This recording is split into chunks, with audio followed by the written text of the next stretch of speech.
They're looking at that, aren't they? I see. This is where like I semi-disagree with you, because getting into a TI is like nice, but one time I'll agree with you on EG. Aren't looking at it. The EG are looking at how do we get to number 1. Yes. Navi are looking at how do we get to TI. I think for them it would be a big boon, but I ran into a pro once. It was like Tomato before TI7, and I was like good luck at TI, and he's like, there's no, what's the point of getting into TI if you're gonna get last? Right. And it was like, at the time I was like, man, that's a bleak way to look at it, but it's true. It's realistic. Yeah, it's realistic, because you don't want to go to these events and just part of what I really respect about these guys. Like last place or bottom half of the field at TI is still a respectable paycheck. I mean, I'm not talking about that you just get to TI. I'm saying that Navi right now are focused on making sure they get to TI. Oh, for sure. Because once they're in it, then anything can happen, right? And they know that. They've been there before. Yeah, for sure. Let's talk about this draft though, guys, because EG, again, if they're going to follow the formula that they've been following at Galaxy Battles and before, this looks like Terrorblade's still on the table. Looks like a reasonable 5th pick Terrorblade lineup for them. Navi showing the Tinker though in the 4th position, which already sort of pre-counters it a little bit. And now the Void. It looks like it's going to be the General Void here. Yeah, I think like I can't actually see like Jug Band. You could take like Jug. I think you could take Jug with AA already on board. It's different. Do you feel like you can still get value out of the healing ward against an AA? Yeah, for sure. Okay. It works in reverse. Is the way that we used to think about it. Is that healing ward doesn't necessarily get countered by AA blast.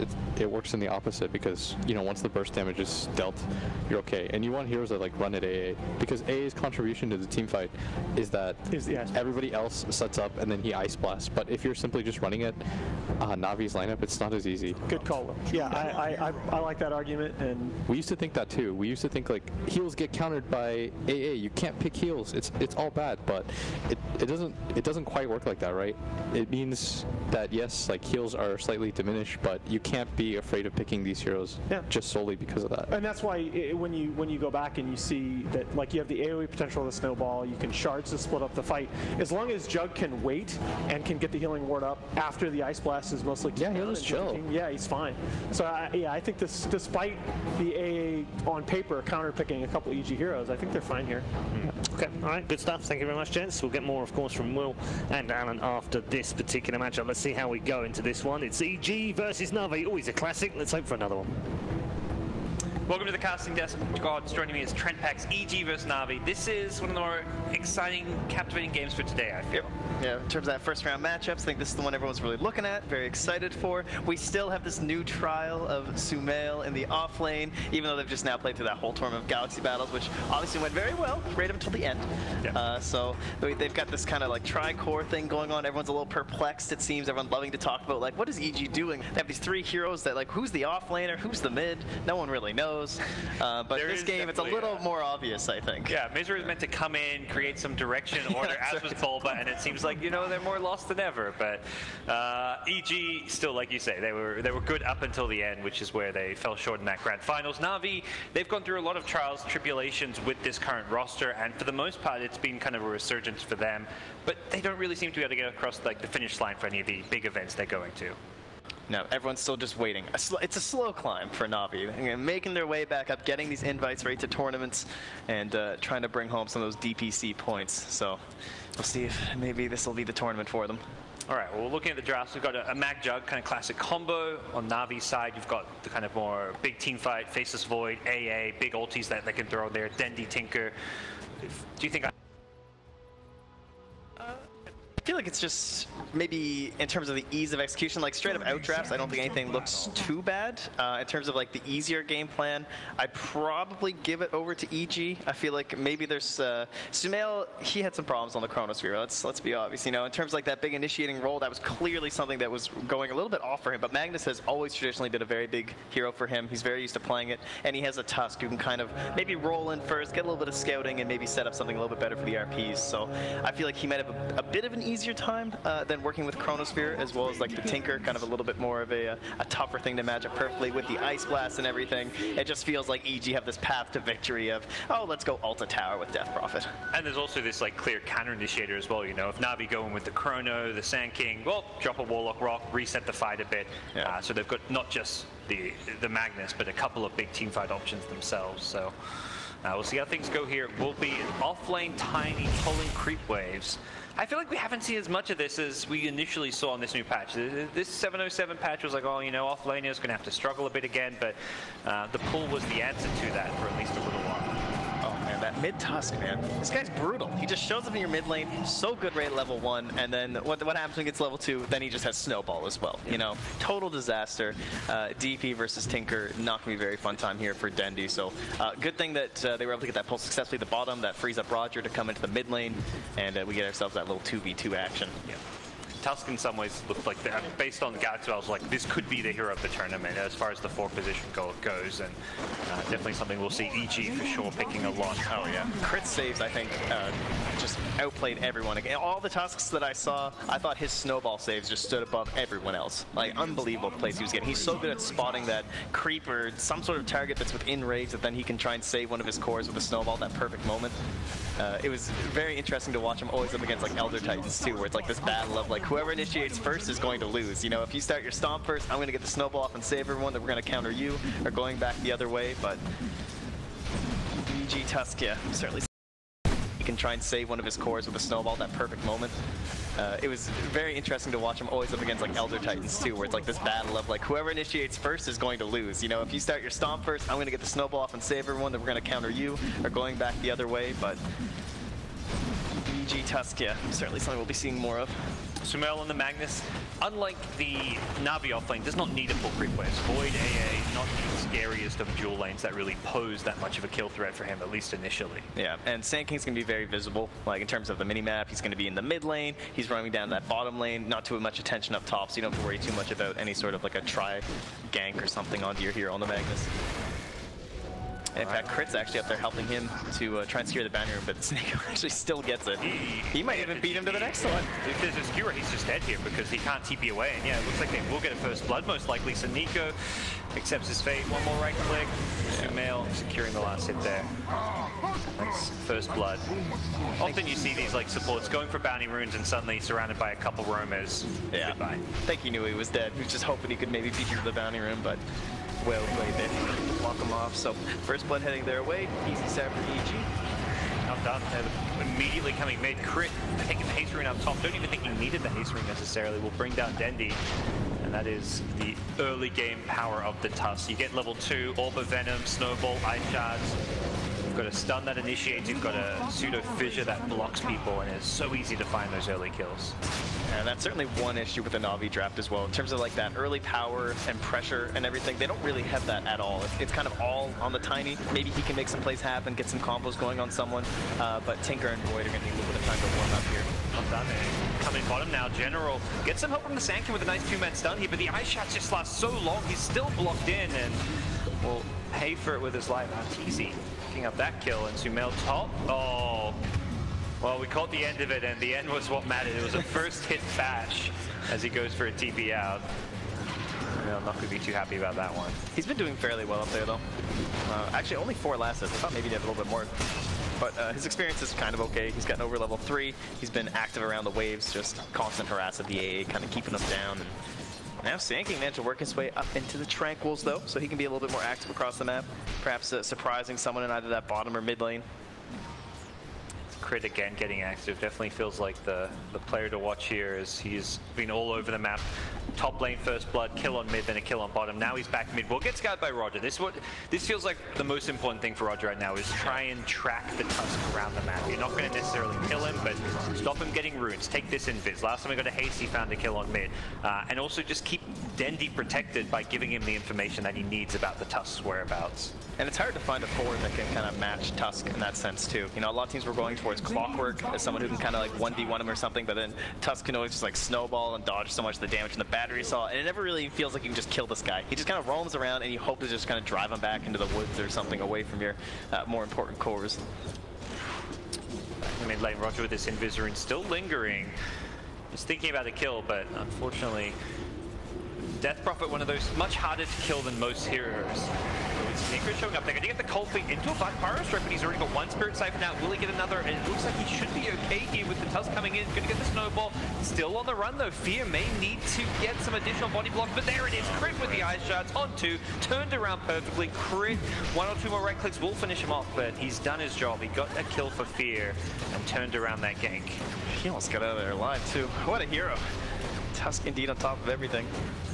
Ice Shards just covers so much area, especially the mid lane. Yeah. Like the mid is just, it's so much better there compared to everywhere else. You're not walking through or past up your ramp in the mid lane. It feels like, you know, that entire mid ramp shouldn't be blocked, but all of a sudden, you know, that ice gets in the way and you're just stuck there. Yeah, and there's a reason his game is going so well too. I mean, you look at Misery, he has a clarity. That is Misery's entire item pool at the current moment, so it's always good when you have someone on your team who's helping you out like that. Misery will maybe play some Greed later on with his custom Misery Midas, but got to get there first. Snowball back, very defensive, reactionary play. Could still be in some trouble as the Fire Strike comes through. Arteezy trying to help him out with a healing ward. Is it going to be enough? No, crit goes down to Arteezy. Needs to be careful of being tossed into a Sankey who needs it. No! He gets the first hit crit. He was waiting for another Burrow Strike. He will still get the kill there, but that was a toss into the Sand King. General just want to get him as far away from the tower as possible. Still a win for Na'Vi, although unfortunately they do lose the Roger Sand King. Yeah, Saneko sniped that healing ward so fast. Like the moment it was within range. Not quite the big playmaking hero you maybe normally associate with Saneko being on the AA, but yeah, it's a bit weird. Necessary sometimes for the team. Came online as like when he first came to the scene, he was just that big player. He's like making everything happen across the map. He was kind of the roamer, but he's more, I guess you could say, like almost matured into that role of like the captain and everything, playing more of the 5s. So. Yeah. AA, at least you can get a couple of nice opportunities to make some plays with the Ice Blast or something, but for the most part, he's going to have to rely on Roger to set things up here. As General's one setting up bottom. Yeah, didn't get the Avalanche Sun as Arteezy. Got the Blade Fury off. Could be in trouble, though. Does not have a TP out because he TP'd back into this one. And with the Ice Vortex low, they set up a Fire Strike toss. He dies for a second time here. Some perhaps classic Na'Vi early game aggression, but the rotation's down bottom, leaving Void alone 1v1 top, but it's a hero that doesn't need much help. So if you're finding kills on the Arteezy Jug, you're pretty happy in Na'Vi shoes. Yeah, I think this is great for them. I mean, I would have thought Sumail would have caught up way more with how much space he's been given, considering how much these supports have rotated. He's only gotten like 8 or 9 CS in the past couple minutes where they've just been absent. Like, no one's been up here. Crystailize just putting a beating on him, it looks like. He's got 3 points in the bash, too, so he's just able to keep harassing him down. And if you get down to half health, he will just throw that Chronosphere, go for the solo kill. Very tough matchup. You can't harass, as we see, Shockwave, he immediately time walks it off. So definitely a tough matchup for him, and one support could be his death. There is an AA TPing in up top, and yeah, there goes the Chronosphere into the Cold Feet here with the chilling touch damage. Sumail gets caught by the Cold Feet as he skewers, unfortunately. Very unfortunate for him as he is still trying to juke. Goes north here and actually has completely juked him out. The bash this time is not there. Sumail will escape. That's huge for him. That is so much time now where he can actually play in this lane. That's 2 full minutes. You know, you'd often hear like Moomiander talk about like forcing out things like that can just be a net benefit. You know, if the second that Chrono comes up, they just kill you. Oh well, at least now you can actually play around the wave and get some last hits, and you're going to earn more than you lost just from being killed that one time. But in this case, it gets used. He doesn't even die. So Sumail will be quite happy to rotate back up there. But actually, it looks like it's Arteezy who's there. So maybe they're going to try and make some sort of a play with the Omni Slash. Yeah, given bottom lane to Misery, so trying to get that level 6 on Warlock, although he may quickly become a target for these rotations. Sand King, oh, Fire Strike not even needed, they get the kill without him. As GG were looking mid lane. Similar kind of play, the gank onto the 5 position, but this time there is a Dendi Tinker there to help him out. Crit gets the creep deny, but needs to be careful he doesn't pay for this with his life as Dendi is hasted. Almost trying to get in Dendi's head. Back into a tower up top, Crystailize. Yeah, got a few stacks waiting in the jungle there for Dendi as well on the northern part of the map, so he'll have a little bit to help him catch up. Overall, not exactly the fastest Tinker game, but to be expected with all the pressure in the mid lane there from both the DP and the Tusk. I would say he came out pretty well, honestly, considering the situation. And similarly, Sumail is starting to bounce back out there. You can see he's actually almost caught up to Tinker there too. Yeah, it doesn't feel like for a Tinker he's in an awful spot. What does feel like is that the Death Prophet is very farmed, though. 4K net worth already. The kills that Fear got, as well as all the help from the Tusk, is led to him having a very big edge in this mid lane. And I mean, we saw it at Galaxy Battles. He's just been on the Death Prophet, like over and over and over. It just feels like a very comfortable hero for EG. They like the way that kind of fits that almost like no-tail-esque playstyle for Fear, where he can just be a little bit more sacrificial. And rather than being perhaps like an initiator that you often see, it's more about like helping to siege towers in a sense that just like creates fights in that way. And they've been doing a very nice job playing around it. And finally, we're going to get this gank without TD. It's still just playing pretty chill. It could backfire before it even begins if they're not careful here. Sumail gets the healing ward up, gets sniped again. This time the Chronosphere going to catch 2. Warlock not level 6, and unfortunately that could be the death of Juggernaut as well. He gets the Blade Fury out, trying to run. Crystailize needs some bashes. He has a bit of time. Walk out to get some of the damage off, and Nico gets credited the last hit for the kill. What a fight for Na'Vi. Crit, bottom lane, Snowball. Got some toss damage, could be still in some trouble here.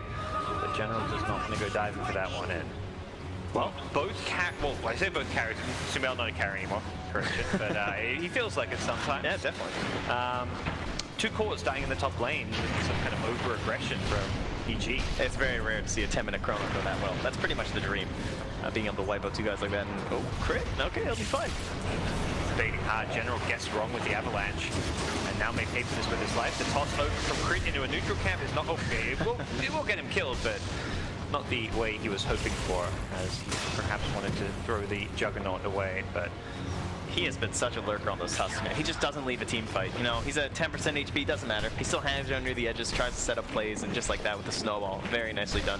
That initiation potential there from the tusk. Really, the only hero that does stuff like that is Tiny with the tosses or something so early on in the game. The best performing EG here right now is Fierce Death Prophet, and Na'Vi, I believe, recognizing that are eyes on the middle lane, looking to burst down Fear with the Sand King rotation. No epicenter available. The Fire Strike in a cold feet with an Ice Blast. That's perhaps the more important ultimate. Reverse damage preventing any Spirit Siphon action. Lose Roger on the retreat. He's ticking down low. He gets a Fire Strike out with the magic stick charges, and that should be enough to save his life. Still crit. ticking. No, he's dead. Okay, did go down. The Fatal Bonds, and yeah, level 3 in the Shadow Word as well. The next Chronosphere going to come out soon, or potentially an RP. I imagine that may be what Sumail was hoping for last time when they went diving behind that tower. No RPs expended as of yet. And we weren't sure when the Jug was picked, but it does indeed look like they have found a way to stop RTZ from picking up the Battle Fury. It is to pick Magnus. It'll be okay. He seems to be eyeing up that Manta style. Of course, against the Tinker, very helpful. Trying to keep that blind off you for as much as possible. And Fear setting up. You're kind of waiting for this, but it's too late. And, you know, it looked like they were baiting Sumail, but the bait was taken and munched up rather quickly. Maybe able to get something in return, but not perhaps something they were hoping for, as Roger dies as the trade-off, and see if EG can turn this into any kind of tier 1 damage or even a complete tier 1 claim, because Na'Vi don't have Ice Blast for a little bit longer, but they do have Chronosphere. With Ice Blast having a short cooldown, they may be able to still make this happen. Fear the target. There's going to be the Chronosphere to start things off. The Rock gets dropped as a counter initiation tool. Crystailize, though, is still bursting down the Death Prophet. Fear dead already with the Ice Vortex, amping up a lot of that damage. And General trying to get some more here. Tossed back the Tiny onto gets the Tusk onto the Warlock here, as he now needs to be a little bit careful. Sumail's returned with an RP, and that's something that looks like Na'Vi have no interest in fighting into. I love how Na'Vi just aren't giving these away, you know? Like, we have such a farm DP, you'll often see teams like try and trade or something like that, but they're way more into fighting, and being able to bring down the Magnus without having to waste the chrono is just massive, because then EG still commit, and they get punished hard. Like, I don't even remember last time I saw a Faceless Void who was, like, so active in terms of kills. Like, it's much more common for him to be the one, like, dodging these fights until he has that first item. But chronos are so good. It's also, in some ways, it's not even him going around the map making it happen. EG's you know? It's very common to try and pressure and take that offlane tier 1 tower as the first tower. Normally teams actually give it up and then try and trade tier 1 for tier 1, but Na'Vi have said, no, we've got big teamfight ultis. Our Void's already up there. He doesn't have to roam. He's just in position to begin with to make this happen. And with Dendy coming in with the mop and bucket for the cleanup, that means he's actually past Fear, despite that laning stage in terms of the net worth. Tides return for Dendy here to level 11. 800 gold towards his Blink Dagger. See Nico coming and get some aggressive wards down. There's a nice blast across the map, perhaps. Not sure what that was headed for. I think General was speculating there might be a hero farming some Nico. Yeah, I think Sumail, there was a chance he was going to move to that camp, so nice little attempt there. But it does mean they don't have it on bottom now, as they're kind of trying to bait someone out to this wave is close to the danger zone. Oh, the range group actually attacking him there. I don't think there was a dire ward. May have just been a bit too close. A radiant ward. General rushing the Blink Dagger on Tiny. No big surprise there. He's kind of playing the playmaking initiator in some ways. I think that's definitely the way that you have to play this Tiny if you're going to have a Void and a Tinker on your team. Like, someone has to be doing stuff, you know? Very good to set up for the two of them, as they do try and make a little bit of an aggressive play here, maybe hoping they come across someone on their own with Arteezy and Misery, but it'll just result in a decent ward. Right, well, there's the Yules pick up on Death Prophet. Not going to help against what happened top, the Chronosphere, so something he has to be very wary of with how he positions and plays. Warlock maybe have a Chaotic Offering, but that also may not save you inside a Chronosphere.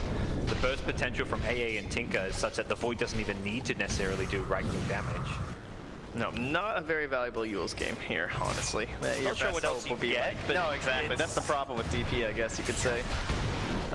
You know, if you just go like straight hood, it just feels, you know, you're so slow. And yeah, that was the item I was kind of thinking of, you know, this magic burst in the Chronosphere, get like a hood, casual mid booster, drums perhaps, but yeah, it's very hard to itemize in a game against these big, like a big ulti like Chronosphere, which you're just going to die during. I will be intrigued if he does follow up with the Blink Dagger as well. Okay. I feel like he'll be really squishy. And at times I feel like that's been like a pseudo answer to the Void, you know, if you're worried about a Void Chrono Catch, having that instant blink escape once you see him, you can make sure you don't get caught if you are a hero like Death Prophet who doesn't have that instant mobility. Yeah. And there's a lot of value in the silence this game too. I mean, maybe if he can make some big play where he gets a decent blink silence off from like two heroes, helping to just set up again for Sumail could be the answer. The scary thing right now is Na'Vi just picked up a couple of blinks. Sanking and Tiny are ready to go. So this feels like where Na'Vi are going to be looking to fight. They've got the edge. Look at that vision too. I mean, they've got some vision over the Ancients down bottom. They have it in the jungle. They have it on both Ancient camps.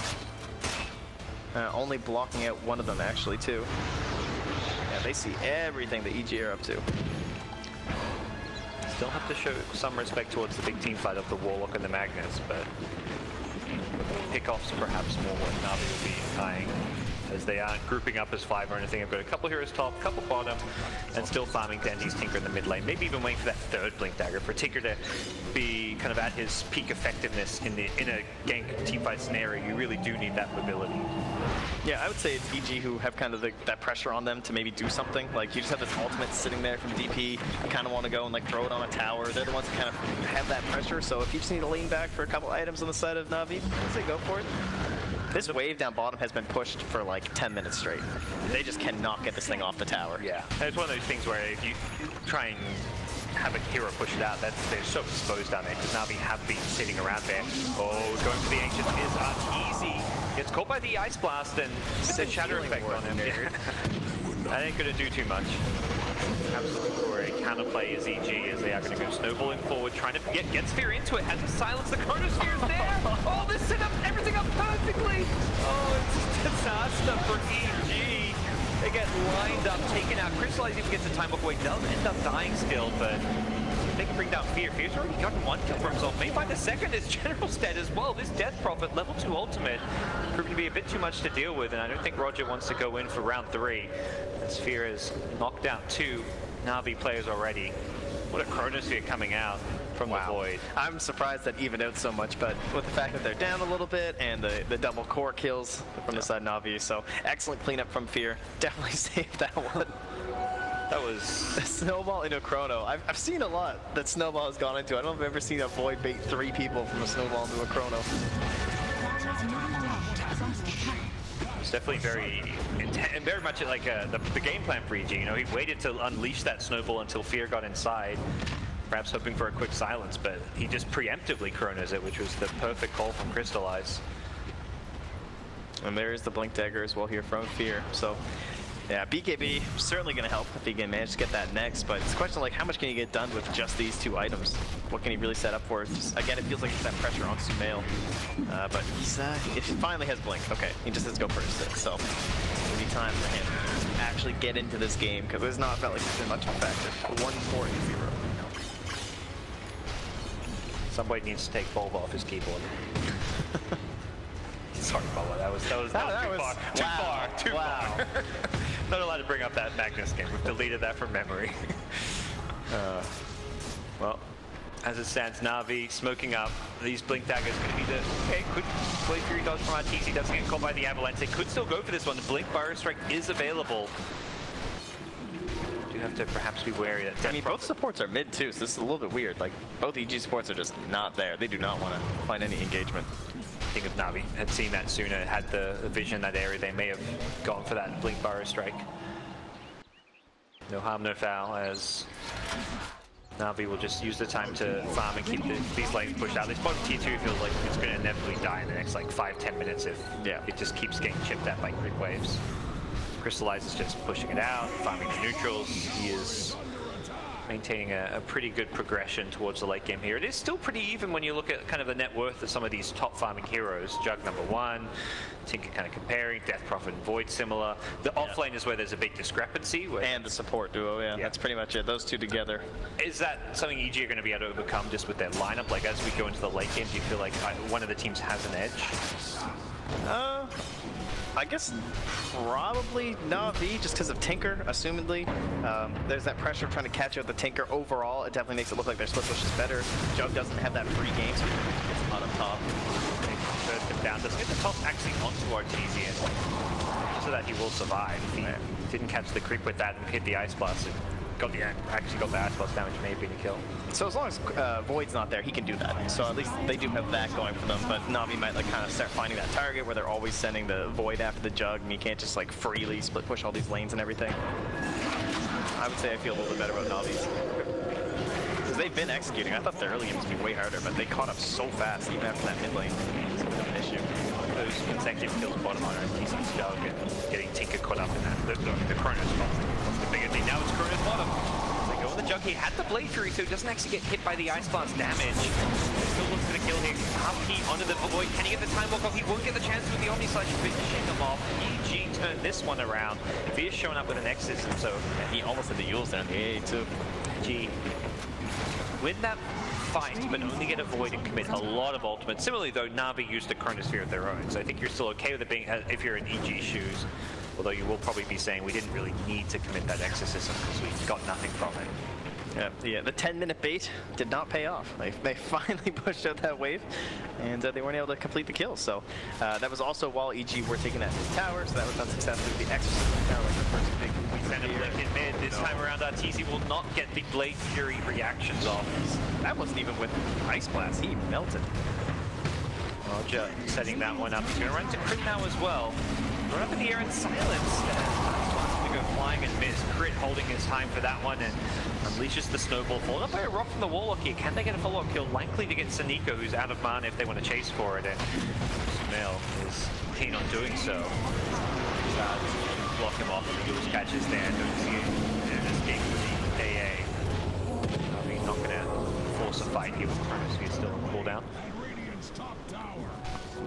Yeah, and I guess that means that our next target will be the Roche Pit. I see Crit drawing a big circle around it right now, so perhaps it's time for us to plant some vision, try and take over that area, start playing top with the Jug, see if they can pressure into that tower. Something Na'Vi have to be wary of with how much they're playing more the bottom side of the map, playing around that tier 2 a bit. As that said, EG actually have non-existent vision right now. They've got like no wards. Yeah. Normally this is where you'd see EG have wards all up in that dire jungle. Na'Vi's been playing bottom. We go play the top side of the map, but for the most part Na'Vi have still maintained a decent amount of control over that area and have some vision of their own. Yeah, they've played it pretty defensively, honestly, in the past little while. Looks like they're just trying to keep an eye on that top lane. I think they kind of sense what EG want to do, so they want to watch those neutral camps, see if anyone pressures up there, starts farming, and then they get a deep one just expiring. But there it goes, the Exorcism to the pit. Yep. He gets clipped by it, and that healing would knocking him up. He's in trouble here if he's not careful. The Blade Fury does have that extra second duration from the talent. Likely to be bullied out of this pit if they're not careful. Here come Na'Vi. Can they stop this Roche from happening? The Exorcism trying to stay split in the chrono. A little bit longer. Even taking the fight after Roshan with Exorcism wearing off could be to their advantage here. He's got another Blade Fury up. He's going to dodge the Burrow Strike with that. But here comes Chrono. Catches up forward. The Tinker to follow up. The damage for General Avalanche dodges there as well. Na'Vi eviscerate EG. epicenter just for the, well, he didn't need it, but he'll throw it out anyways. I think he didn't expect that fight to be as straightforward as it was, but when you've got Chronos like that, Crystailize, beautiful setup, will complete the team wipe with Suniko's AA. Straight down the middle lane, Navi go. So if I look at that Roche, and what I want to do is EG, I'm expecting, you saw Misery's position. He's there putting the slowdown, and you're like, okay, he's there like for the ulti. Misery had no ult. And they fully commit in for that. Like, that's kind of brutal, you know? Yeah. They had like 50 seconds to go before it was going to be back, and they still try and go in. And again, without that vision that they couldn't really see what the Dark Heroes were up to. I can paint that as a pretty greedy play out of EG to attempt that. Definitely a Roche which was lost by a large factor due to vision. Even just having a sentry, if they see that Ice Blast coming in and dodge it, I think they can maybe go back in. Yeah, it's easy, you know, full health, they dodge the Ice Blast damage. They had to get out of the pit, wait for Ice Blast to wear off. It was like a good 10-15 seconds where they weren't hitting Roche, and Navi used that time to come in. So a small thing like a sentry ward, even just having more observer vision, but sends Navi the 5-man wipe, and things will reset a bit here. Shadowblade pick up on Tiny. He's now got another initiation tool. Things look very good for Navi. Yeah, we had Misery did, as he said, go for his Midas. He was eyeing up the pipe for quite a long time, but in the end, Fear decided to opt for the Hood. Now he's going to build another pipe, so it's going to allow Misery to go in towards his Midas and eventual Aghanim Scepter on the Warlock. See if they'll be enough to try and turn some of these engagements. This is, to me, becoming a bit of a trend with some of the EG games. We saw Galaxy Battles, and now this game here is that they'll give Fear a good start with these roaming tusks and stuff, but he very quickly becomes like position 3 in terms of farm priority. Like his death profits have time and time again been kind of middle of the pack in terms of farm, and they'll prioritize Ortiz, of course, number 1. This game around, Sumail not that farm because he's had such a bad game, but a lot of the other games it was like, we don't really care how much farm Fear has. Yeah, they're kind of keeping this whole like, Sumail has Tide or something. Like that's a hero that is so much stronger when he's able to be the top of the net worth, you know? Like that's how that offlaner wants to be played, even though he can't always get there. Whereas with the Magnus, this game had a poor start. He has to always kind of follow the Jug, so he's trying to like keep him in power, which means that a lot of the camps around him are therefore gone, and he can't be this like independent. You know, you play Tide, you park on a lane. He's the one who would be stopping this non-stop push to the bottom lane, but they don't really have a hero that's able to do that. And so Sumail is more of a just kind of like a trailer that follows Jug everywhere. Then it also feels like now's the time where EG were hoping they'd be able to utilize their big team fight, empower Jug, max IPs, multi, the ulti, but that Roche sent them back so much. Navi ages gave them a big team fight, gave them this now very monumental gold lead, and things are definitely slipping away a bit for EG. Now EG have the vision over the Shrine, they already have the Sand King back, they have the AA back, and that might be enough to force back EG. Another decisive engagement here. We are still with an Aegis on the side of Navi, so a little bit risky here from EG, but they're still hanging around. Yep. Like you've committed so much vision, you want something here. That's what we often see from teams. You put down 2-3 wards, even in a small area. This idea of go epicenter fire strike in. They're going to go in, try and burst down the Jug with the snowball save. The blink in from Tusk gets Ortiz out of there. Now this Cure back from Sumail, not setting up, but the Chronos here still catching 2, and they'll burst down the wall. And it looks like the Jug could be next. The Magnus goes down. Jug using the Omniside, buying himself some time here. Has got a Spirit Vessel, which will mend off. Goes down. Fear now going to yield himself up in X's and try to do what damage he can, but he's completely alone other than the Tusk, who will help set the kill on the Sand King, but they'll pay for this regardless. 5 down, only a Sand King kill. Navi's team fight just completely outclassing and really outplaying EG right now. Man, you would think that those were dire wards, honestly. Like, Crystailize has been so good on this Void, finding these Chronos and just kind of waiting for that perfect moment. And if you don't have that, like, Warlock Golem ready for that big response or something like that, it's thrown off for a different reason. There's just nothing they can do. He is absolutely destroying them. Like, as I said, with that big save, too, that was used from the Tusk, that being available. Very difficult game. Just very well played by Navi, honestly. Void is perhaps one of those answers to the Tusk, which has become so popular as a 4th position. Yeah, like one of the second most picked hero or something on this patch right now. Well, Navi showing they're not afraid of it. They take the first lane of Rax in mid, swing themselves bottom lane, and at this point EG well and truly on the back foot. They've still got RP, the main big ultimate they have for this fight. Sight as well, but now it'll just be the Ag game. Crystailize there's the RP on 2. You're back, catches only General. Crystailize going to actually go time walking in with the Aegis. He's not afraid of anything right now. May need to get this healing ward, but doesn't look like that's even the case. They bring down Arteezy and Sumail through it as they fall back for the tier 3 tower. Can look to finish off this second lane of Rax. At that point, EG is well and truly in a desperate do or die position, possibly even GG territory. This is starting to feel somewhat unwinnable for the boys in play. Yeah, I will say, you know, best one, you still have the tier 2 top, so at the very least you can still play it out. You have empowered Jug, you can keep the waves back, but more than likely. It's one of those scenarios where, yeah, it's a winnable position. Perhaps if Navi's late game itself wasn't also as good as it is. It's true, it is quite fantastic. You could definitely keep these lanes pushed out and deal with it with the Empower, with the Jug and all that, but we'll see Navi systematically go through some shrines now, fall back, probably try and take this tier 2 at least. I don't think they have any rush to go for the high ground right now. They just got a huge influx of gold. You take 2 lanes of Rag in a couple fights, there's probably several heroes who have cash to spend and want to do so. Yeah, Tiny, hard to harass. Like, okay, hello. There's not a that doesn't make a career. For the Avalanche. Not catch it onto the snowball and cusp. Epicenter saying he's just being used for a support. Why the heck not? Chrono's been going in. And then catches 3 as Crystailize is just unstoppable instantly. GG is called. Misery knows this one is over. This one's done for it.